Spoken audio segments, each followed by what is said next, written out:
And telecommunication. उसके बाद बस ये 2 टॉपिक करके किताब हमारी कंप्लीट हो जाएगी।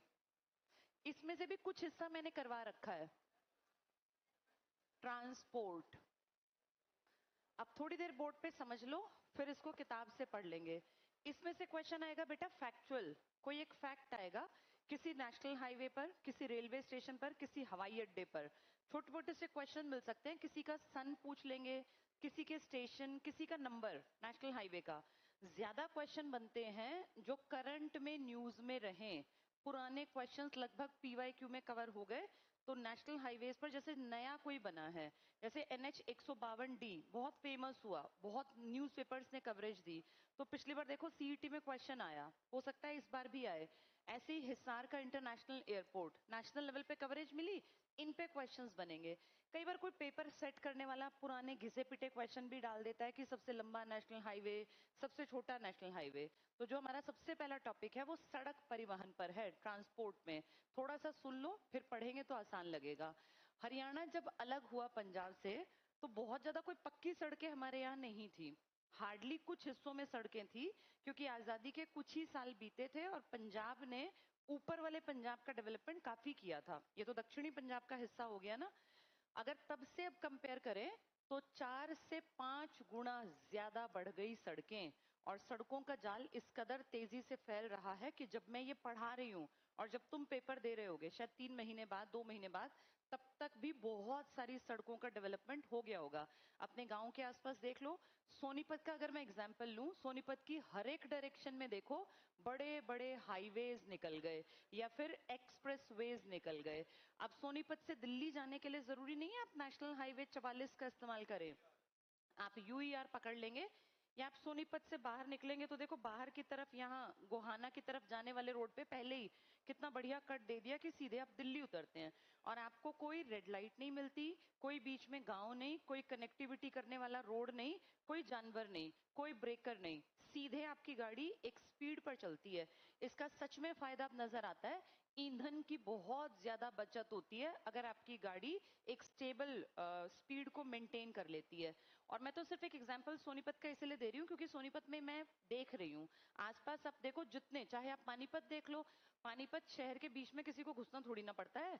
सोनीपत से पानीपत के बीच में एक ऐसा फ्लाईओवर बना दिया 10 किलोमीटर का कि पूरे पानीपत का जो चौक वो जाम रहा करता था, वो बहुत भीड़ थी, घना बसा एरिया, वो किसी को नहीं, सीधे आपको रोड पे से दिखेगा कि पानीपत का सचिवालय है, पानीपत का कोर्ट है, सब आप ऊपर ही ऊपर देख लेंगे।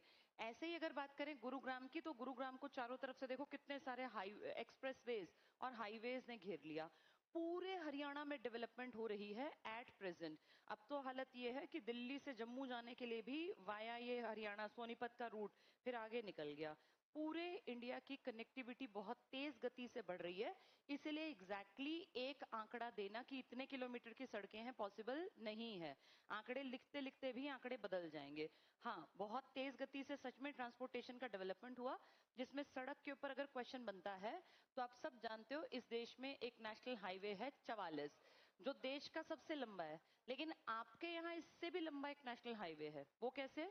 क्योंकि नेशनल हाईवे हमारा नहीं है, कहीं से निकल के कहीं जाता है, हम तो बीच का एक पार्ट प्ले करते हैं। तो 44 देश का सबसे लंबा है, पर 44 की जितनी लेंथ हरियाणा में है ना, उससे ज्यादा लेंथ का दूसरा नेशनल हाईवे हमारे पास है।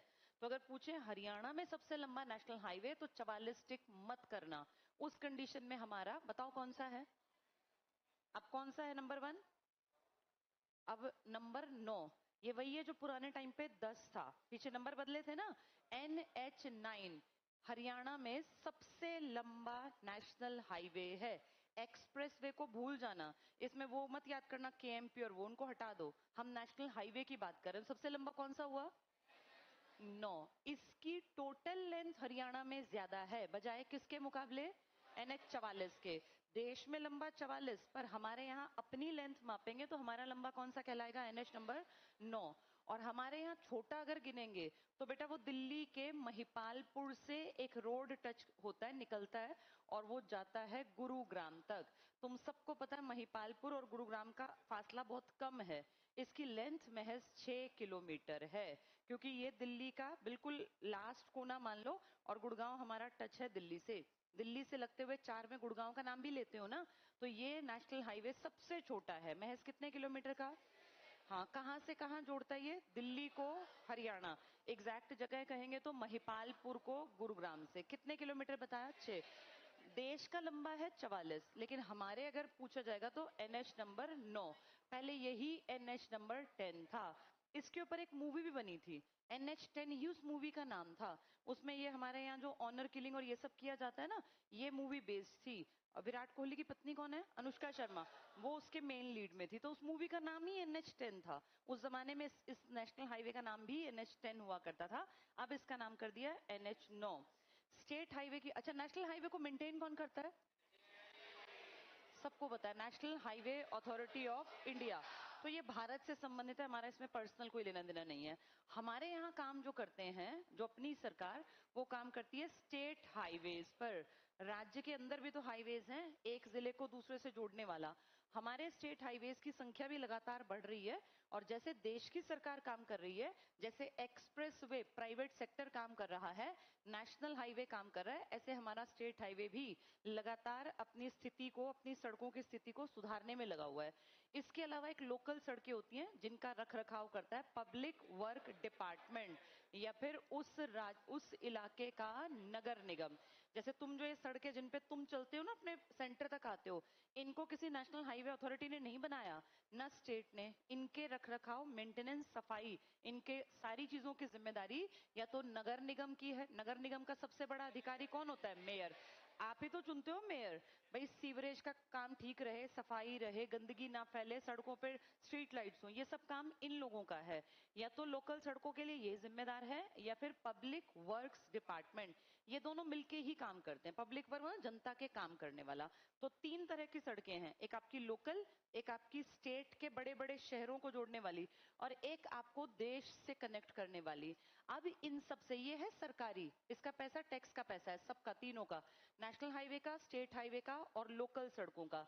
लेकिन अब एक नया फंडा आ गया जो हरियाणा में बहुत तेज गति से बढ़ा, एक्सप्रेस वे। ये किसी को टेंडर दे दिए जाते हैं, और कोई भी प्राइवेट कंपनी, बड़ी कंपनीज एक अमाउंट बताती हैं सरकार को, जी इतने करोड़, इतने हजार करोड़ रुपए लगेंगे, हम बना देंगे।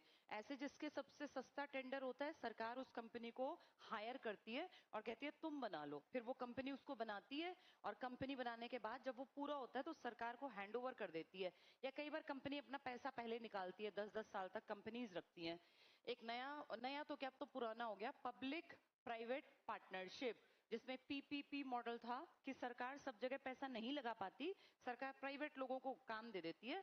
वो प्राइवेट वाले कहते हैं जी हमारे इतने हजार करोड़ का इसमें खर्चा है, इतना हम ऊपर से कमाएंगे, फिर हम आपको दे देंगे। इस तरह के मॉडल्स पे भी काम हो रहा है। एक्सप्रेसवे जो प्राइवेट कंपनी करती है, इस पर भी काम हो रहा है। ये हमारी देश की या राज्य की या लोकल सरकारों के काम है। अब इस बढ़ते दौर में ज्यादातर आप देखेंगे एक्सप्रेसवे को इंपॉर्टेंस मिलने लग गई। किसी को दिल्ली, हरियाणा से हरिद्वार जाना हो, अगर वो सोचेगा मैं स्टेट हाईवे के थ्रू जाऊं, तो उसकी गाड़ी इतना पेट्रोल या डीजल खा जाएगी, जिससे सस्ते में टोल टैक्स पे से वो नेशनल हाईवे या फिर एक्सप्रेस वे पर भागता जाएगा। और अब तो तुम्हें पता है वो 3000 वाला जब से वो लगने लग गया ना, कि आपकी कितनी 200 मेरे ख्याल विजिट टोल आपके इसमें पड़ते हैं, तो 15-20 रुपए का एक टोल, तो बहुत ज्यादा प्रेफरेंस मिलने लग गई कि लोग अपनी गाड़ियों में चलें। इसका फायदा ये हो गया कि सरकार की कमाई का साधन पक्का हो गया, प्लस लोग प्रेफर करने लग गए। पहले टोल महंगे थे, तो लोग ना स्टेट हाईवेज पे से होते हुए जाते थे, ट्रैफिक बढ़ता था, वो कमजोर थे, स्टेट हाईवे टूटते थे। अब सब सोचते हैं यार बढ़िया रोड पे गाड़ी भागती चलेगी, एक बढ़िया स्पीड, टाइम बचेगा और फ्यूल बचेगा, तो इसलिए लोग 3000 को ज्यादा सिरदर्द नहीं मानते, उसके साथ हम एडजस्ट हो गए। तो ये है हमारे काम करने के तरीके। चलो पेज नंबर 66 पर आ जाओ, परिवहन और जनसंचार। आजकल तुम देखते हो धीरे धीरे लोग ना बसों में भी ट्रेवल करते हैं, बसों का स्टैंडर्ड बढ़ा दिया। तुम सबके सामने कुछ बस चल रही हैं हरियाणा में, जैसे एक तो हमारी चल रही है CNG की, एक हमारी चल रही है AC, और एक है आम आदमी का गौरव। तो ये हरियाणा में कई बसें चल रही हैं। जो AC वाली है, ऑब्वियसली बात है, इनमें थोड़ा सा किराया ज्यादा, भाई सरकार कहाँ से भरेगी। सीएनजी वाले में क्या है, बचत हो गई किस चीज की, ईंधन की, जो पेट्रोल डीजल, और दूसरी चीज ये एनवायरमेंट के लिए फ्रेंडली है, यानी वातावरण के अनुसार है। ये मान के चलो ये वातावरण का नुकसान करती है। जो हमारी लोकल सबसे ज्यादा चलने वाली बसेस हैं वो हरियाणा शक्ति के नाम से, तुमने देखा होगा ये दौड़ती फिरती हैं हरियाणा शक्ति, लेकिन उसकी खिड़की हमेशा खुली रहती है क्योंकि उसमें कोई एसी पेसी नहीं लगा हुआ है। एसी वाली ज्यादातर लाल रंग की बस है, और तुम्हें दिखेगा ये बहुत ज्यादा गाँव के रूट पे नहीं चलती, चंडीगढ़ से सोनीपत तक आती हैं रूट पे, फिर यहाँ से दिल्ली या फिर फरीदाबाद गुड़गांव तक। वो देख लेते हैं जहां के लोगों की पेइंग कैपेसिटी है वहीं तो चलाएंगे ना बेटा। अब एसी में क्योंकि किराया ज्यादा है, मान लो इसको कहीं कैथल के आंतरिक गांव में चला दे तो लोग पकड़ेंगे ही नहीं बस, क्योंकि वो पे क्यों करेंगे, उनको लगता है एसी में बैठ के पैसे वेस्ट नहीं करने। तो ऐसा रूट चुना गया जहां पेइंग कैपेसिटी हो, जैसे कोई पानीपत से या चंडीगढ़ से आ सकता है और सोनीपत में इसका स्टॉप है, फिर यहां से ये निकल जाएगी दिल्ली, यहां से गुरुग्राम या फरीदाबाद। ये सारे शहर देखो आपको पता है महंगे शहर हैं, हर शहर का लिविंग स्टैंडर्ड बराबर नहीं होता। इन सब जगह पे लोग पैसा कमाते हैं और लोग पैसा खर्च करते हैं। जहां लोग पैसा कमाते हैं लेकिन खेती से, वहां खर्च करने में थोड़ा सा आदमी झिझकता है, क्योंकि खेती एक डर का काम तो करती है, एक साल बढ़िया अगले साल नहीं हुई तो। इसीलिए आप देखना आंतरिक हिस्सों में ये वाली बसेस नहीं चल रही। हमारी ये बसेस उन रूट्स पे चला रखी हैं जहां लोग पे कर सकते हैं और जहां कम से कम भर के चल पड़े। चलो पहला पॉइंट देखो, परिवहन और जनसंचार। परिवहन की दृष्टि से हम समृद्ध हैं, हम रिच हैं, हमारे यहाँ सब तरह का ट्रांसपोर्ट है। आर्थिक विकास में यातायात मार्ग और परिवहन साधनों का प्रमुख योगदान रहा, सिर्फ पढ़ना था। हरियाणा में लगातार सड़कों का विकास हो रहा है, ये हमें दिख रहा है। 1966 टिक कर लो, हम कितने कमजोर थे, 66। पढ़ो आगे। हरियाणा के गठन के समय सड़कों की लंबाई 8,137, ये एग्जैक्ट याद मत करना भाई, 8,000 के लपेटे में थी, अब 4-5 गुना बढ़ गई। अंडरलाइन कर लो, सड़कों की लंबाई 8,000 किलोमीटर, अब लगभग 31,422। लेकिन ये आंकड़े बेटा 2023 के हैं, क्या अब तक कई किलोमीटर और बढ़ गई होगी? और अब बढ़ने की स्पीड कम है या बहुत ज्यादा? अब बहुत तेज बढ़ रही हैं सड़कें। तो ये मान के चलो ये 32,000 प्लस हो चुकी होगी, उससे भी ज्यादा फालतू। और जब हम ये पढ़ रहे हैं और जब पेपर होगा उसमें भी हो सकता है 1,000 किलोमीटर। एग्जैक्ट आंकड़े सरकार नेट पे मुहैया नहीं कराती, तो खुद सोचो 8,000 से और कितने तक, 32 तक मान लें, कितना गुना बढ़ गई? 4 गुना। तब 8,000 थे, अब 32,000, 4 गुना बढ़ गई 66 से और अब तक। नेक्स्ट पढ़ो, देश की कुल राष्ट्रीय राजमार्ग नेशनल हाईवे का 2% हरियाणा में। जमीन कितनी है तुम्हारे पास? 1.34। जनता कितनी है? 2.09। यही तो है ना हमारा। सड़कें भी हमारे पास 2%। ये हाईवे की बात करें, नेशनल हाईवे, टोटल नहीं, नेशनल हाईवे। आधुनिक बसों में एसी बस, अंडरलाइन करो एसी, सारथी वॉल्वो, ये इंपॉर्टेंट है। हरियाणा में चलने वाली एसी बसों का नाम क्या है? हाँ एसी, देखो एसी के आगे सी है ना, यहाँ सारथी याद कर लो। एसी में कौन सी बस चलती है? सारथी। अंडरलाइन करके इंपॉर्टेंट लिख लो। अगली देखो, आम आदमी की जो बस है उसे कह रहे हैं हरियाणा गौरव, अंडरलाइन करो। इसमें थोड़ा सा कह रहे हैं छोटे पंखे लगवा दिए हैं, थोड़ा चार्जिंग का वो बेहतर कर दी, हरियाणा शक्ति से बेहतर है ये। आम आदमी की बस हरियाणा गौरव। तो आम आदमी का नाम रख देते ना गौरव, तो सोचो आम आदमी का नाम क्या रख दिया? गौरव। एसी में सी से कौन सी बस है? सारथी। आम आदमी का नाम गौरव। नेक्स्ट टिक करना, हरियाणा में सीएनजी बस सेवा के रूप में हरियाणा उदय, सीएनजी का उदय हुआ और लोग यूज करने लग गए, लिख लो सीएनजी का उदय। आम आदमी का नाम है गौरव और एसी में सी से सारथी याद कर लेना। तो सारथी वॉल्वो, गौरव और हरियाणा उदय। बताओ उदय में क्या है? सीएनजी। गौरव क्या है? आम आदमी की खास बस कहते हैं इसे, आम आदमी की खास बस। आम आदमी की तो हरियाणा शक्ति भी है, ये खास है। और एसी वाली का नाम सारथी। ये तीनों के आगे इंपॉर्टेंट लिख लो, पेपर में ये सब खिचड़ी पक जाती है दिमाग में। तो सीएनजी का उदय हुआ, आम आदमी का नाम गौरव और एसी में सारथी वॉल्वो, 3 हो गई है। 1966 अंडरलाइन करो, नेशनल हाईवे 767 किलोमीटर थे। टोटल सड़क कितने हजार थी याद करो? 8,000। अब कितनी कर ली? लगभग 32। उन 8,000 में से उस टाइम पर नेशनल हाईवे थे 767, याद हो जाएगा, 777 के करीब थे, कम थे। वर्तमान में टिक करो, अब अक्टूबर, अब तो और बढ़ गए होंगे, 3,391, लगभग 4,000 मान लो। कितने से कितने आ गए तुम? पहले कितने थे? 700, और अब कितने आ गए? लगभग 3,500 के आसपास कर लो। तो 700 से 3.5 कितने हो गए? 5 गुना। टोटल सड़क कितनी बढ़ाई? 4 गुना। 8,000 से कितने पर आए? 32।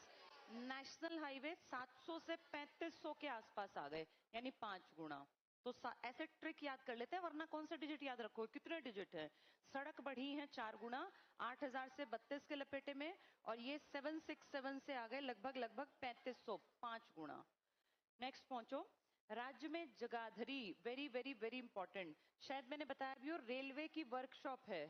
शताब्दी एक्सप्रेस भी खराब हो तो यहाँ आके ठीक कर दी जाती है, ये इंपॉर्टेंट है, अंडरलाइन करो। जगाधरी YN लिख लो, यमुनानगर। एकमात्र railway workshop, mini workshop Rohtak Sampla में प्रस्तावित। कह रहे हैं बनेगी, अभी नहीं बनी, एकमात्र एक वर्कशॉप है। शताब्दी गाड़ी भी खराब हो जाए तो कहाँ ले आते हैं? हमारी जगाधरी, यमुनानगर में। ये बहुत इंपॉर्टेंट है। नेक्स्ट पढ़ना। हरियाणा में सबसे ज्यादा सड़कों की लंबाई हिसार में पाई जाती है। ये हमेशा ठीक नहीं होता, लेकिन मैंने आज सुबह देखा है, AI से फिर से चेक किया, अभी फिलहाल हिसार ही आएगा। देखो 2108 किलोमीटर कर लो, ये आज तक का डाटा बता रही हूँ जो मैंने सुबह देखा है। 2108 किलोमीटर हिसार में सबसे ज्यादा। सबसे कम सड़कों की लंबाई है फरीदाबाद और पंचकुला में। फरीदाबाद पहली इंपॉर्टेंस देना, 522 किलोमीटर। ये सबसे करंट में, उसमें कुछ चेंज नहीं करना, ये नहीं बदलेगा। तो हिसार में कितनी लंबाई पाई गई? 2108, और इसमें अपने छोटे वाले फरीदाबाद में 522। आगे पढ़ो। सर्वाधिक, सबसे अधिक पक्की सड़कों का घनत्व अंबाला में पाया गया। घनत्व का मतलब जानते हो ना? एक स्पेसिफिक एरिया में, मान लो ये 2 हैं, अब इसमें सड़कें हैं ऐसे ऐसे ऐसे बनी हुई हैं, तो हम कहेंगे घनत्व बहुत ज्यादा है। जैसे जगह जगह बनी हुई है, बिल्कुल कंजस्टेड, भरा हुआ है पूरा, हर जगह सड़क। एक हम कह देंगे यहां कि सड़कों की, अब पूछे कोई कि दोनों बराबर हैं, लेकिन घनत्व ज्यादा किस में है? ये A में, और ये B में। घनत्व ज्यादा किस में? हाँ, तो अगर पूछ रहे हैं घनत्व तो टिक करके आना अंबाला में। अंबाला में ज्यादा पास पास है, अंबाला घनत्व। सबसे कम पक्की सड़कों का घनत्व जींद में है, ये बिल्कुल प्रॉपर है, आज मैंने सुबह ही चेक किए, चारों आंकड़े बिल्कुल ठीक हैं। ये वैसे बदल सकते हैं, पर अभी फिलहाल तक बिल्कुल यही है, आज तक भी। यहाँ एक पॉइंट अपने आप लिखो, नेशनल हाईवे की सर्वाधिक लंबाई वो हिसार में नहीं है, वो भिवानी में है। लिख लो ये पॉइंट, नेशनल हाईवे की सर्वाधिक लंबाई भिवानी में। राष्ट्रीय राजमार्ग की सर्वाधिक लंबाई भिवानी में 313 किलोमीटर, 313 किलोमीटर, 313। यानी तुम्हें 3-4 बातें याद रखनी है। अगर पूछेंगे सड़कों की टोटल लंबाई ज्यादा हिसार, लेकिन नेशनल हाईवे की लंबाई ज्यादा भिवानी, और नेशनल हाईवे कम कहाँ है? नहीं, ये तो नहीं था ना, सड़कें हैं, सड़कों की लंबाई कम फरीदाबाद, कितने किलोमीटर? और इस हिसार में 2108। जब हरियाणा बना तब तुम्हारे पास कितने किलोमीटर में नेशनल हाईवे थे? 8,000। आज कितने हैं? 3500। बढ़ गए ना ये। अगर पूछे कि जब हरियाणा बना तब टोटल सड़कें कितनी थी? टोटल सड़कें 8,000, अब कितनी है? 32। ऐसे जैसे क्वेश्चन पूछे वैसा ही आंसर करना, ये चारों नए आंकड़े हैं। आगे पढ़ लो। सबसे कम पक्की सड़कों का घनत्व कहाँ है? जींद में। और अगर कहें सबसे ज्यादा तो अंबाला में, यानी इसको सोच लो जींद और इसको सोच लो अंबाला। लंबाई में नंबर 1 कौन? हिसार। लेकिन नेशनल हाईवे की लंबाई में भिवानी, कम लंबाई में फरीदाबाद, टोटल लंबाई ज्यादा हिसार, नेशनल हाईवे की भिवानी, कम लंबाई फरीदाबाद। अगर ऐसा कंजस्टेड पूछेंगे तो अंबाला, और वैसा खुला कहेंगे तो जींद। ये पांचों याद रखना। नीचे आ जाओ अगले पॉइंट पर। राज्य में परिवहन साधनों को 3 भागों में बांटा गया। क्या तुम्हारे यहाँ नाव चल सकती है? नहीं। हमारे यहाँ कौन सा ट्रांसपोर्ट नहीं है? वाटर। फिर क्या क्या है हमारे यहाँ? सड़क है, रेल है, और वायु है। वायु बहुत ज्यादा तो नहीं है, लेकिन अब तो हम धीरे धीरे न्यूज में आ ही गए। कौन सा ये एयरपोर्ट? हिसार, जिसका नाम क्या कर दिया? ये सबसे छोटा है बेटा, छोटा ना ये topic, Maharaja Agrasen. International airport. Same ऐसे ही याद करो जिसको हम IGI कहते हैं। क्या है वो? Indira Gandhi international airport. हमारे हिसार में हम जानते हैं अग्रवाल समाज का दबदबा है। अग्रवाल, अग्र पढ़ा था ना, महाराजा अग्रसेन, तो उनके नाम पर, क्योंकि यहाँ ज्यादा लोग वही हैं भाई, धन्ना सेठ, रिच जो कल्चर है वो इन्हीं लोगों का।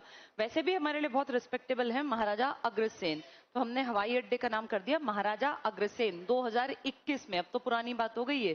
शंख की आकृति का है। 7,000 एकड़ जमीन ली गई थी किसानों की, तब जाके ये डेवलप किया।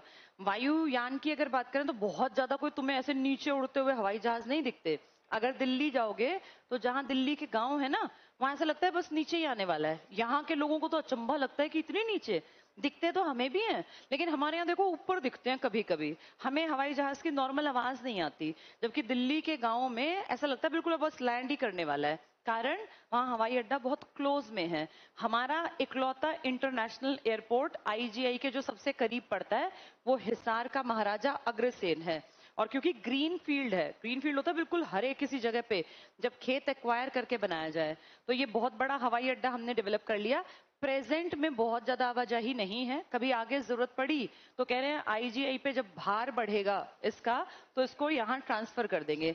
अभी फिलहाल में यहाँ से अयोध्या के लिए फ्लाइट जाती हैं, जयपुर के लिए जाती है, चंडीगढ़ के लिए जाती है और दिल्ली के लिए। अब किसी को चंडीगढ़ दिल्ली जाना हो तो बजाय हवाई अड्डे में जाके चेकिंग कराएगा, फिर वहां 10 तरह के फॉर्मेलिटीज, उससे बढ़िया अपनी बस पकड़ेगा या अपनी गाड़ी उठाएगा और सीधे दिल्ली चला जाएगा। पर फिलहाल में चल रही हैं यहाँ से सेवाएं। इसको बनाने में काफी समय लगा और आज हम प्राउड से कहते हैं कि इंटरनेशनल लेवल का दिल्ली IGI, इधर चंडीगढ़ है हमारे दोनों तरफ और एक हम लेके बैठे हैं। छुटपुट हवाई अड्डे तो हमने कई बना लिए, हवाई पट्टियां बोलना चाहिए उनको। हवाई अड्डा बड़ी चीज होती है, हवाई पट्टी बेटा ऐसी डेवलप कर देते हैं जिसको बोलते हैं रनवे। कभी इमरजेंसी में कहीं पे मान लो बाढ़ आ जाए और मदद पहुंचानी हो तो ऊपर से जो जहाज आएंगे कहीं ना कहीं तो उतारने पड़ेंगे ना वो। उस कंडीशन में हमने टाइम टाइम पर जब जब जरूरत लगी सरकारों को हवाई पट्टियां डेवलप कर ली। और हवाई पट्टियां हमारे कई सारे जिलों में हैं। 2 तरह के हवाई अड्डे होते हैं, एक होते हैं सैनिक और एक होते हैं असैनिक। सैनिक हवाई अड्डे वो होते हैं जिनका मेन टारगेट किसकी जरूरतों को पूरा करना होता है? सेना। लेकिन वहां पे नॉर्मल फ्लाइट्स भी आ जाती हैं। जैसे गोवा की तरफ, मुझे ध्यान है गोवा या केरला कहीं गए थे, वो सैनिक हवाई अड्डा था, तो वहां ना इंस्ट्रक्शंस लिखी होती हैं कि आप फोटो नहीं क्लिक करेंगे, आप वीडियो नहीं बनाएं, क्योंकि वो सेना को टारगेट करके बनाया गया। पर वहां सुविधाएं जनता को भी मिल जाती हैं। हमारे हरियाणा में सैनिक हवाई अड्डा कोई नहीं है, लेकिन सेना ने अपनी 2 पट्टियां डेवलप कर रखी हैं, एक तो अंबाला में और एक सिरसा में। जहां जहां एयरफोर्स होगी, एयरफोर्स लड़ाई में किस चीज का इस्तेमाल करती है? हवा का। भाई एयर में तो लड़ेंगे ना, एयरफोर्स वाले नीचे थोड़ी लड़ते हैं। इनको लड़ने के लिए सिखाया जाता है कि प्लेन में कैसे, फाइटर जेट कैसे चलाना है। ये युद्ध भूमि में नीचे नहीं उतरते। हमारे यहाँ पर सैनिक हवाई अड्डे नहीं है एज सच, लेकिन हमने अपने 2 एयरफोर्स स्टेशन, एक अंबाला के पास और एक सिरसा, इन दोनों में डेवलप कर रखा है। कल को लड़ाई झगड़ा हो जाए पाकिस्तान के साथ तो सबसे करीबी पट्टी हमारी पड़ती है अंबाला वाली, जहां से फाइटर प्लेन को उड़ाना या कुछ भी पीछे से मदद मुहैया कराना। कई बार ना आर्मी के जवान फंस जाते हैं कुछ एरियाज में जाके, वहां से उनको लिफ्ट करना पड़े, तो फिर आर्मी के पास थोड़ी ना ये जेट प्लेन और ये सब खड़े हैं। उस कंडीशन में आर्मी कोऑर्डिनेशन करती है एयरफोर्स के साथ। ये आपस में तीनों हेल्प करती हैं एक दूसरे की। डिपेंड करता है लड़ाई किसकी। जैसे कारगिल था, कारगिल लड़ाई थी जमीन पर, लेकिन उसमें मदद की थी एयरफोर्स ने। एयरफोर्स लड़ी नहीं थी, पर जगह जगह से अपने, जहां मान लो कोई फौजी है और लड़ाई में आहत हो गया, गोली लग गई हाथ में, अब वहां पे सुविधा नहीं है जहां पे वो गोली लगी है और उसको उठाना है वहां से, तो एयरलिफ्ट किया जाता है। ऐसे में ये जाते हैं हेलीकॉप्टर और जाके वहां जवान को उठा लाते हैं। या कोई बहुत जरूरी सामान पहुंचाना हो, लड़ाई करेंगे तो फंसेंगे, क्योंकि अगर आपके पास एयरफोर्स है तो हर किसी के पास एयरफोर्स है, फिर तो एक दूसरे के क्षेत्र खत्म कर देंगे। लेकिन लड़ाई होती है जमीन पर, मदद करती है एयरफोर्स। हमने अपने 2 स्टेशन डेवलप कर लिए। कहां कहां बताया? हाँ, बाकी बहुत ज्यादा हमारे यहाँ हवाई जहाज कहीं आसपास तुम्हें दिखता है, बहुत उतरते चढ़ते नहीं है। हाँ, डेवलप कर रहे हैं, अग्रसेन का नाम हम याद रखेंगे। रेल की बात करें तो हम ब्लेस्ड हैं, ये मैदानी इलाका है और यहाँ चारों तरफ जाल बुना हुआ है हमने रेल का। हमारा एक उत्तर रेलवे का इंपॉर्टेंट स्टेशन कहलाता है अंबाला। अंबाला जंक्शन। स्टेशन और जंक्शन में फर्क होता है, स्टेशन पर ज्यादा से ज्यादा 2 पटरियां, एक आने वाली एक जाने वाली, लेकिन जंक्शन वो होता है बेटा जहां अलग अलग डायरेक्शंस में रेल आती और जाती हैं। पहले सोनीपत रेलवे स्टेशन था, लेकिन अब देखो लिखा है Sonipat railway junction. Hydrogen train भी तो यहीं से चल पड़ी ना। जब आपके यहाँ से कई तरह की ट्रेन चलेंगी तो इसको आप कहेंगे ये हमारा जंक्शन है। पहले हमारा सबसे बड़ा जंक्शन कौन सा था? अंबाला वाला। अभी भी बहुत बड़ा है। एक पुराना जंक्शन हमारा रेवाड़ी में है। रेवाड़ी से 6 डायरेक्शंस में ट्रेन जाती हैं, अलग अलग। कितनी दिशाओं में? हाँ, उसमें हरियाणा की तरफ ही आती हैं, फिर आगे पंजाब निकलती हैं, कोई अंबाला की तरफ, कोई राजस्थान के रिंगस की तरफ। अगर कहें आज तो बहुत बहुत हम ब्लेस्ड हैं, तीनों तरह की ट्रेन हरियाणा में चल रही हैं। ब्रॉड गेज भी चल रही हैं, मीटर गेज भी और नैरो गेज भी। नैरो गेज ये टॉय ट्रेन कालका वाली, ब्रॉड तो ये पूरा हरियाणा है ही, और मीटर गेज फर्रुख नगर के आसपास। यानी हम वायु में भी ठीक ठाक है, रेल में हम अच्छे हैं, और सबसे अच्छे हम हैं सड़क में, क्योंकि मैदानी इलाका है ना, इसलिए नंबर 1 डेवलपमेंट किसका किया? सड़क का। हमारे हरियाणा का लगभग सारे जिलों में इस टाइम पर नेशनल हाईवेज हैं। महेंद्रगढ़ और मेवात या नूह कह लो, इन दोनों में डेवलपमेंट काफी लेट हुआ, लेकिन आज हम प्राउड से कहते हैं कि अब जितने प्रोजेक्ट हैं उनमें सबको जोड़ दिया गया। हरियाणा का कोई भी कोना ऐसा नहीं बचा जहां नेशनल हाईवेज ना पहुंचे हों। और नेशनल हाईवे अब छोटी बात रह गई, अब हम किसके ऊपर काम कर रहे हैं? जिसपे कि कमाई का साधन भी है, जनता के पैसे भी बचेंगे क्योंकि उनका फ्यूल बचेगा। तो आज की डेट में सबसे ज्यादा एडवांस्ड कहें तो हम सड़कों पे काम कर रहे हैं, उसके बाद हम रेल पे काम कर रहे हैं, और उसके बाद फिर हम हवाई जहाज पर। रेल में एक बिल्कुल करंट अफेयर्स में तुम जानते हो, हाइड्रोजन ट्रेन चल गई सोनीपत से जींद, जींद से सोनीपत पहला चक्कर था उसका। और हाइड्रोजन ट्रेन का फायदा क्या है? ये ना कार्बन एमिशन नहीं करेगी। जितनी ट्रेन चलती हैं बिजली से, देखा होगा ना बिजली का तार सा ऊपर आगे आगे चलता है, वो सब जब ऐसा दिखता है कि साफ सुथरी है, लेकिन बेटा कार्बन का एमिशन किसी ना किसी फॉर्म में होता है। अब ये ट्रेन चली है हाइड्रोजन वाली, जो इसका सबसे पहली यात्रा इसने की वो जींद से सोनीपत आई। और इस यात्रा में जो वेस्टेज था ना, वो था पानी, भाप, कोई भी वेस्टेज नहीं है। यानी एनवायरनमेंट में 0.01% भी गंदगी नहीं फैलाएगी। ये ट्रेन इस देश की पहली हाइड्रोजन ट्रेन है, इससे पहले कहीं नहीं चली। तो इस मामले में हम ब्लेस्ड हैं। पूरा देश पढ़ेगा कि पहली हाइड्रोजन ट्रेन, तो उसे स्टेशन पढ़ने पड़ेंगे जींद से सोनीपत। इस ट्रेन का, क्योंकि रोज तो इतने यात्री हैं नहीं इस रूट पर, लेकिन इसके बारे में भी थोड़ा सा करंट अफेयर्स में लिखवा दूंगी मैं। चलो थोड़ा सा पढ़ना स्टार्ट करते हैं। अब पहला टॉपिक हमारा कंप्लीट हुआ, सड़क पे पहुंचो। नीचे हरियाणा राज्य के सभी गांव और नगर पक्की सड़क से जुड़े हैं, सब जगह पक्की सड़क है। अब ये इंपॉर्टेंट है कि हर जगह सड़क बना ली हमने हरियाणा में। नीचे 23-24 का टेबल है, ऐसे अलग अलग अब याद करने की जरूरत नहीं, 2-3 साल हो गए इसको, कुल टिक कर लो 31,422। अब मुझे बताओ स्टार्टिंग कितने से थी हमारी? हमारी स्टार्टिंग थी 8,000, अब हम कितने पर आ गए? 32, 4 गुना बढ़ गई। लिख लो यहाँ 8,000/32,000। एक नियर अबाउट का राउंड फिगर टिक करना होता है। 8,000 से 32,000 लिख लो, 4 गुना। तो कुल सड़कों की लंबाई हमने 4 गुना बढ़ा दी। नीचे पॉइंट टिक करो, राज्य में पक्की सड़कों का सर्वाधिक घनत्व, अभी मैंने घनत्व बना के दिखाया, कहां है? अंबाला में, अंडरलाइन कर लो। सबसे कम घनत्व कहां है? जींद में, और जींद ऑप्शन में ना हो तो सिरसा। अगर पूछे नेशनल हाईवे सबसे ज्यादा भिवानी, लेकिन सड़कें सबसे ज्यादा लंबाई हिसार। घनत्व अलग है, टोटल लंबाई अलग है। सेकेंड हाफ में ऊपर आ जाओ। अभी कल परसों कल एक रील में देख रही थी, उसमें शायद साउथ हरियाणा की थी कहीं की, ये अपना हरियाणा की बस चल रही थी रोडवेज, और कह रहे थे चालक जो था नया कोई ट्रेनिंग पे उतारा था और कई लोगों को कुचलता हुआ चला गया। यहाँ ऐसे ऐसे कारनामे भी होते हैं। तो ऐसे ना हमारे यहाँ पे पहले ट्रेनिंग कराते हैं कायदे से, और इसके लिए हरियाणा चालक प्रशिक्षण केंद्र बनाए जाते हैं कि चालक को सिखाएंगे, प्रशिक्षण देंगे बस चलाने का, या हैवी व्हीकल्स। इसमें लाइट व्हीकल्स, हैवी व्हीकल्स सब सिखाया जाता है। एक बहुत क्लोज में जिसको तुम देख सकते हो, ये मुरथल में है। जब तुम जीटी रोड पे चढ़ने से पहले, यहाँ सोनीपत है, यहाँ जीटी रोड या एनएच, जब हम जाते हैं तो रास्ते में बिल्कुल यहाँ इससे थोड़ी सी पहले बड़ा सा एक एरिया खाली दिखता है इस तरफ में, अगर जाएंगे तो लेफ्ट हैंड साइड पे, उसके बाहर बड़ा बड़ा लिखा हुआ है चालक प्रशिक्षण केंद्र। यहाँ ट्रेनिंग दी जाती है।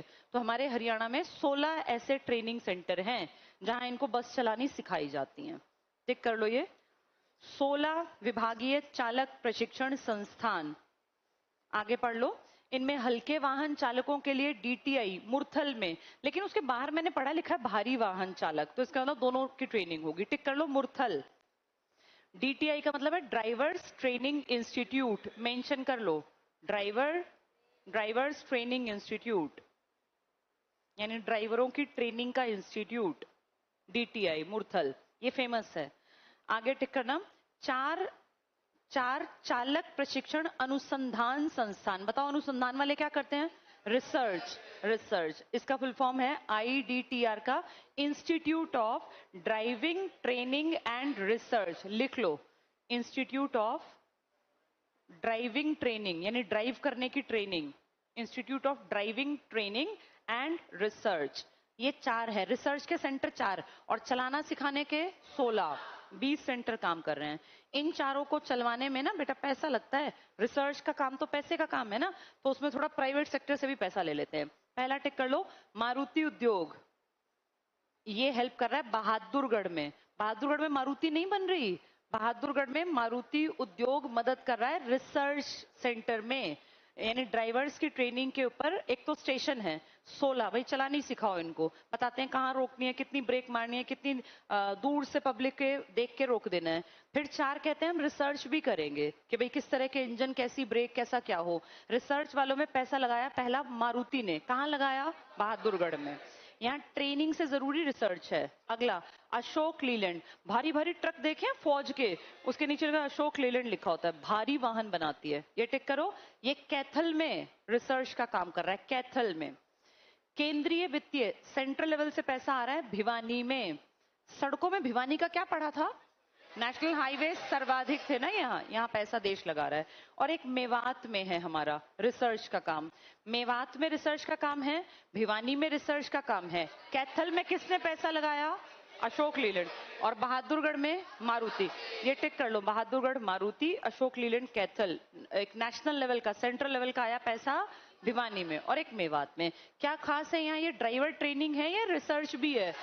और अगर कहें ड्राइवर ट्रेनिंग बताओ तो 16, उनमें से एक फेमस हमारा मुरथल का है।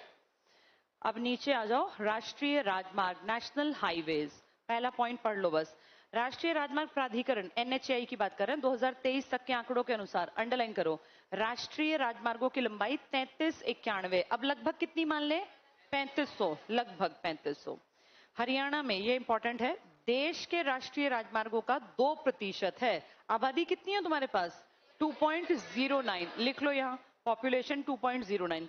सड़क नेशनल हाईवे, टोटल सड़क की बात नहीं कर रहा, नेशनल हाईवे, पॉपुलेशन 2.09। और जमीन कितनी लेके बैठे हो? 1.34, जमीन तो और भी कम है हमारे पास। नेक्स्ट पढ़ना, भारतीय राष्ट्रीय राजमार्ग प्राधिकरण के अनुसार हरियाणा का सबसे लंबा राष्ट्रीय राजमार्ग, इंपॉर्टेंट है, अंडरलाइन करो, हरियाणा का सबसे लंबा नेशनल हाईवे NH9, इसके ऊपर लिखो ओल्ड 10, वो मूवी इसी के ऊपर बेस्ड थी, ओल्ड नंबर है इसका 10। कुल लंबाई टिक कर लो 285। क्या इस टोटल लंबाई है या हरियाणा में लंबाई है? ये हरियाणा में, टोटल लंबाई तो बहुत ज्यादा है, लगभग एक्चुअली 285 पॉइंट समथिंग है, 286 भी आ सकता है। सबसे छोटा राजमार्ग NH9 नहीं है, काट दो, 148A है सबसे छोटा। अब 148A सबसे छोटा, जो मैंने 2 छोटे छोटे जगह बताई, बताओ कौन कौन सी? दिल्ली से गुड़गांव, जगह का नाम बोलो, महिपालपुर से गुड़गांव, बहुत छोटा सा रोड है, लिख लो यहाँ, NH 148A, 6 किलोमीटर लिख लेना। दिल्ली महिपालपुर से गुड़गांव, दिल्ली महिपालपुर से गुरुग्राम। तो सबसे लंबे का डिजिट कितना है? 9। पुराना क्या था ये? 10। मूवी वाला पुराना है, अब इसका नंबर है 9। और इसकी लंबाई कितनी है? 285 या 86 आ जाए कोई सी। ये हरियाणा के अंदर है। तुम्हारा सबसे छोटा कौन सा हरियाणा में? NH 148A, कितने किलोमीटर? 6, महिपालपुर से गुड़गांव। इसके बाद ऊपर थोड़ा सा 1-2 लाइन लिख लो, जैसे NH 44 और NH 9, इनमें गलती ना हो, ऊपर लिख लो पेज में, लिखो NH 9, लिखो इन हरियाणा, हरियाणा के अंदर कितना है? 285 पॉइंट कुछ है, तो 86 भी चल सकता है, 285 किलोमीटर, 285। नेक्स्ट लाइन में लिखो NH44 इन हरियाणा 257 किलोमीटर। तो NH9 लिख लो पहले, हरियाणा में 285 और NH44 हरियाणा में 257। अब बताओ लेंथ किसकी ज्यादा हुई? NH। हाँ, लेकिन वैसे देश में नंबर 1 कौन है? 44। तो 44 तुम्हारे यहाँ कम निकलता है ना, तुम्हारे यहाँ उससे ज्यादा किसकी लंबाई है? NH9। ये 9 ही पुराना क्या है? 10। इस 85 वाले के सामने लिख लो मोटे मोटे, क्योंकि सबसे लंबा है। कहां कहां से निकलता है? लिखो बहादुरगढ़। NH9 के सामने लिखना बहादुरगढ़, रोहतक, हिसार। बहादुरगढ़, रोहतक, हिसार, डबवाली, सिरसा। बताओ कहां जाता होगा डबवाली सिरसा से आगे? ये पंजाब की तरफ मुड़ जाता है। फिर दोबारा सुन लो, बहादुरगढ़, रोहतक, हिसार, डबवाली और सिरसा। ये तुम्हारे यहां कवर करता है कितने किलोमीटर? 285 या 286। NH किसके पैरेलल में है? यमुना। NH44 किसके पैरेलल में है? ये है नहीं अंबाला से सीधा, ये GT रोड जिसको बोलते हो। इसकी लंबाई तुम्हारे यहाँ कितनी है? 257। और ये जो भी लिखा है इसकी 285। तो ये नंबर 1 है तुम्हारे यहाँ। नीचे आ जाओ। राजमार्गों की सारे नहीं याद करने बेटा, सारे का तुक भी नहीं बनता कि हम सारे याद करें। इसमें जो मेन है टिक करना, एक तो 44 टिक कर लो। NH44 टेबल में पंजाब बॉर्डर, अंबाला, शाहबाद, ये सारा GT रोड लिख लो यहाँ। तुम्हारे यहाँ 257 GT road, grand trunk road. किसने इसको GT रोड नाम दिया? नहीं, नाम क्या नाम था उसका? ऑकलैंड। लिख लो यहाँ, GT रोड इसने कहा था, grand trunk road. Sher Shah Suri ने तो बनवाया था ये पक्का। नाम उसके टाइम पे थोड़ी ना अंग्रेजी शब्द, अंग्रेजी शब्द तो अंग्रेजी तो लाए होंगे। ग्रैंड ट्रंक तो अंग्रेजी शब्द है। ऑकलैंड ने, लॉर्ड ऑकलैंड, इसने दिया था ये नाम GT रोड, लॉर्ड ऑकलैंड ने। चलो अगले पेज पर आ जाओ। ये NH48 टिक करो। 48 दिल्ली बॉर्डर, गुड़गांव, धारूहेड़ा, राजस्थान तक।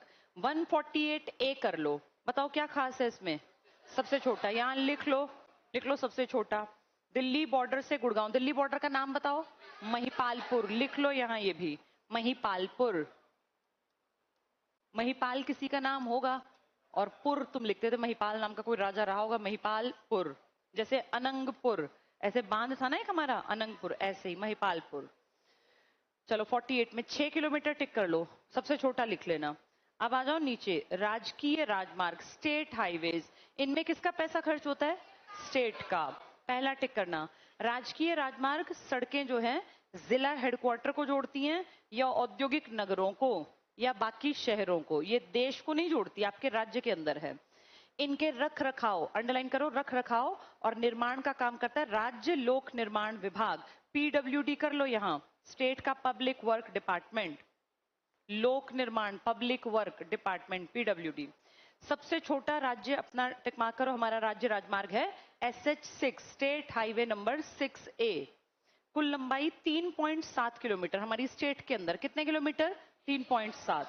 बड़ा टिक कर लो SH12, ये तो आसान है याद करने। लंबे वाले का नाम क्या है? State highway number 12। और छोटे का नंबर 6A, छोटा डिजिट 6 है, 12 और 6A। कुल लंबाई लंबे वाले की है 192 किलोमीटर, छोटे वाले की कितनी है? 3.7 और लंबे वाले की 192। अपना सबसे छोटा नेशनल हाईवे बताओ? महिपालपुर से गुड़गांव कितने किलोमीटर? डिजिट नंबर क्या है? 148A। अपने लंबे हाईवे की नाम बताओ? NH9। पुराना यही NH10 था। कितना है? 285 पॉइंट समथिंग। ये सारे समझ लेने हैं, स्टेट हाईवे अलग है, नेशनल अलग। स्टेट हाईवे तो याद ही नहीं करना, आसानी से अपने आप याद आ जाएगा। 6A और 12 की लंबाई ज्यादा होगी। हाँ, चलो नीचे पहुंच जाओ टेबल में, इसमें टिक कर लो। नीचे सेकंड लास्ट है राजकीय राजमार्ग नंबर 6A, 6A जगाधरी से पोंटा साहिब। उतने इंपॉर्टेंट ये है नहीं बेटा सारे, और ये लगातार जो बड़े बनेंगे ना उन पे क्वेश्चन आएंगे। एक तुम इसमें लिख लो अपने आप। किताब के पीछे देखो मैंने कुछ चीजें लिखवाई हैं, जहां मैप्स हैं वहीं मैप्स के पास लिख लो, हेडिंग डाल दो,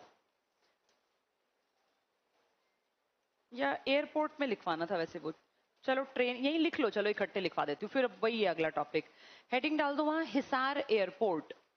ट्रांसपोर्टेशन की नॉलेज के लिए लिख रहे हैं हम, 3-4 पॉइंट लिखवाऊंगी अलग से। हिसार एयरपोर्ट,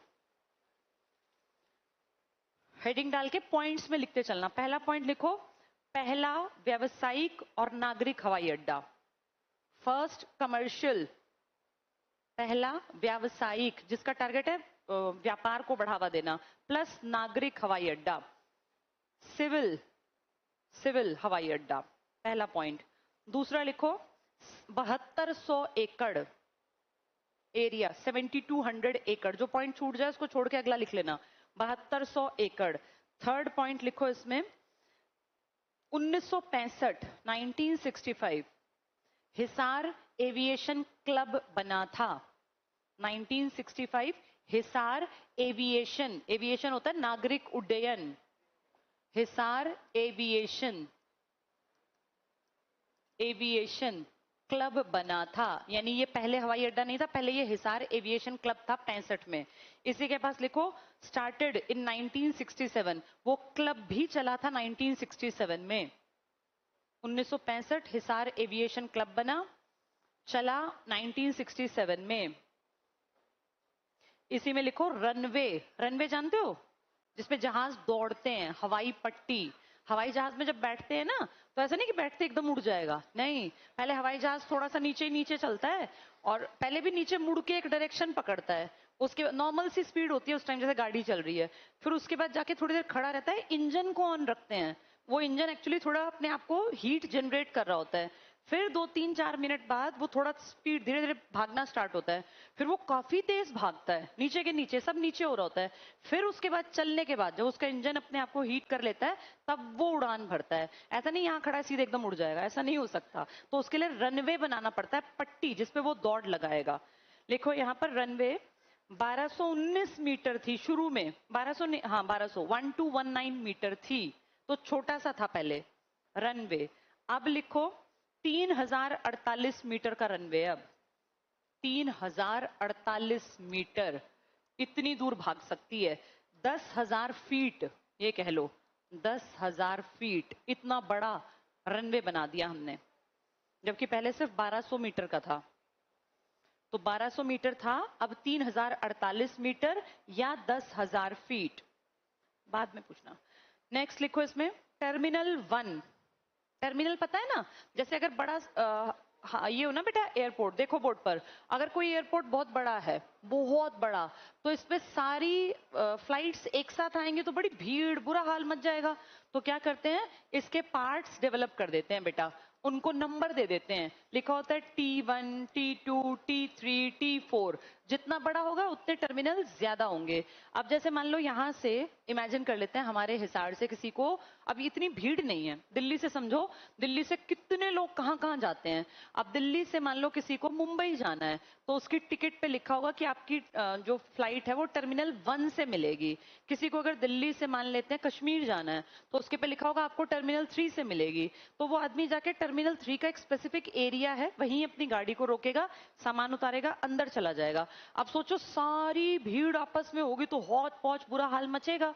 जब आपके टर्मिनल्स बटे हुए हैं तो आपको पहुंचना आसान है, उतनी भीड़ नहीं होगी, भगदड़ नहीं मचेगी। फिर ऐसे एरिया डिवाइडेड है आगे तक, जो टर्मिनल 3 है ना इसमें वही प्लेन्स आएंगे जो टर्मिनल 3 वालों को पकड़ने हैं, टर्मिनल 1 पे वही प्लेन्स आएंगे जिसको स्टेशंस पता होते हैं वहां वहां जाना है। इसको ऐसे भी समझ सकते हो, जो हमारे बस अड्डे होते हैं तुमने देखा होगा वहां ऐसे बाहर को वो निकला होता है, उस पर लिखा होता है इस डायरेक्शन की, फिर वहीं जाके हम खड़े हो जाते हैं ना, ऐसे ही यहाँ टर्मिनल होते हैं। तो अभी हमारा ज्यादा भार तो है नहीं, हमने अभी सिर्फ कौन सा टर्मिनल बनाया है 1, सिसार तो बेटा सारे बनेंगे लेकिन अभी टर्मिनल कौन सा है 1, लेकिन दिल्ली में कई टर्मिनल हैं, तो लिखो टर्मिनल 1, इसकी टोटल एरिया लिख लो 37,790 वर्ग मीटर, किलोमीटर मत लिखना, 37,790, 37,790 वर्ग मीटर, ये टर्मिनल 1 को दिया इतना एरिया। कल को भीड़ बढ़ेगी तो टर्मिनल 2 बनाएंगे, फिर टर्मिनल 3, हवाई अड्डा एक ही रहेगा, टर्मिनल बढ़ जाएंगे। तो अभी फिलहाल में टर्मिनल 1 है। इसमें लिखो कहां कहां ट्रेन ये हवाई जहाज जा रहे हैं, अयोध्या फिलहाल में उड़ते हैं, अयोध्या जाना हो, नई दिल्ली और चंडीगढ़ दोनों हमारी राजधानी है, नई दिल्ली चंडीगढ़, या जयपुर जाना हो, तो ये 4 जगह के लिए नियमित उड़ान है। फिलहाल में नियम बना रखा है, रोज नहीं उड़ती होंगी बेटा, हो सकता है हर दूसरे तीसरे दिन, क्योंकि कौन जा रहा है रोज। अब हिसार से दिल्ली जाना हिसार से चंडीगढ़ जाना या जयपुर जाना, बहुत आसान है। क्या बढ़िया डेवलप कर दिए रोड्स। हिसार से दिल्ली सीधे कनेक्शन है, चंडीगढ़ सीधे कनेक्शन है, जयपुर सीधे, तो इसलिए बहुत ज्यादा लोग अभी जाते नहीं है। और जो ये होता है ना बेटा हवाई अड्डा, यहाँ जाके ना आपको पहले ये ब्लॉक कर देते हैं 1 घंटा पहले। आपकी अगर फ्लाइट है 2 बजे की, मान लो 2 बजे की फ्लाइट है, तो ये गेट लॉक कर देंगे आपका 1 बजे, यानी आपको 1 से पहले इसके अंदर जाना है। और ऐसा नहीं 1 से पहले जाके भी आपको 1 घंटा प्रोसेस में लगता है, बहुत सारे काम कराने होते हैं, सीधे ऐसे नहीं कि खुला हुआ जाके बैठ गए। उससे पहले आपकी चेकिंग, आपका सामान तोला जाएगा, अलग अलग बेल्ट्स पे कई जगह घूमना पड़ता है। इसका मतलब अंदर 1 घंटा कम से कम लगेगा। तो हम ये मान के चलें कि अगर हमें 2 बजे की फ्लाइट लेनी है तो हमें यहाँ पे 12 बजे पहुंचना है। फिर 2 बजे की फ्लाइट है, 5-7 मिनट फ्लाइट में लगेंगे ही लगेंगे, उसको स्टार्ट होने में चलने में 10 मिनट। फिर वो पहुंचेगी जहां, मान लेते हैं 1 घंटे का सफर था, उसने हमें 3:10 पे उतार दिया। उतरते ही भी एकदम आप बाहर नहीं भाग सकते, उतरने के बाद भी आपको सामान कहीं दूर जाके बेल्ट होती है, उस पर आपका लगेज घूम रहा होता है, वहां जाना पड़ता है। 1 घंटा या कम से कम 30 से 50 मिनट, डिपेंड करता है भीड़ के ऊपर, आपको यहाँ लगने हैं। इमेजिन करो जिसको दिल्ली से हिसार से दिल्ली जाना था, 2 बजे उसको फ्लाइट पकड़नी है, तो वो अपने घर से कितने 11 बजे निकल लिया होगा, और फिर वो पहुंचेगा दिल्ली शाम को। इससे बढ़िया क्या करे वो, अपनी गाड़ी उठाए, किराए की कर ले, और उसके बाद सीधे 1-1.5 घंटे में दिल्ली पहुंच जाए। ज्यादा आसान है ना, इसलिए बहुत ज्यादा चल नहीं रहा हमारा एयरपोर्ट अभी।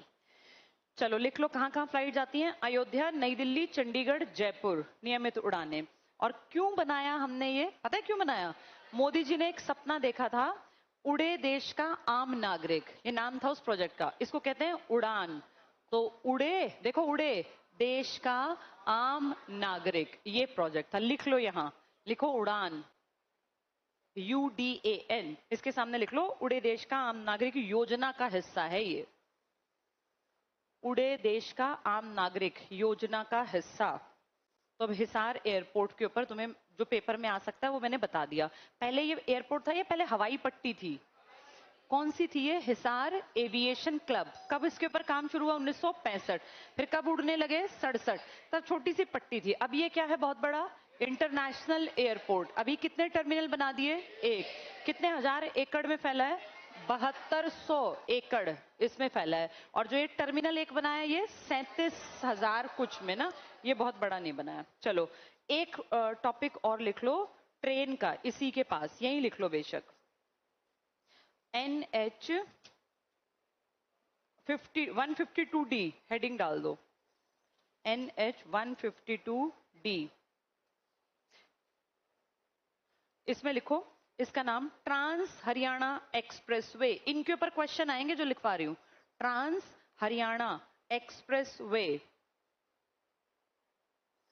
और दूसरा नाम लिख लो अंबाला नारनौल एक्सप्रेसवे। डिजिट ठीक लिखना, 152D ये नंबर है, 152D। ट्रांस हरियाणा एक्सप्रेसवे इसका नाम है, या फिर अंबाला नारनौल एक्सप्रेसवे। लिखो इसमें 227 किलोमीटर का है ये, 227 किलोमीटर, 6 लेन। एक लेन में एक गाड़ी चलती है, मतलब एक साथ 6 गाड़ियां चल सकती हैं। 6 लेन, 6 लेन, LANE, 6 लेन का। और इसके गांव लिख लो, ये पहुंचता है गंगहेड़ी गांव, गंगहेड़ी गांव। ये आपके अंबाला में बिल्कुल नहीं है, ये कुरुक्षेत्र में है। और ये चलता है सुराना गांव, महेंद्रगढ़ से।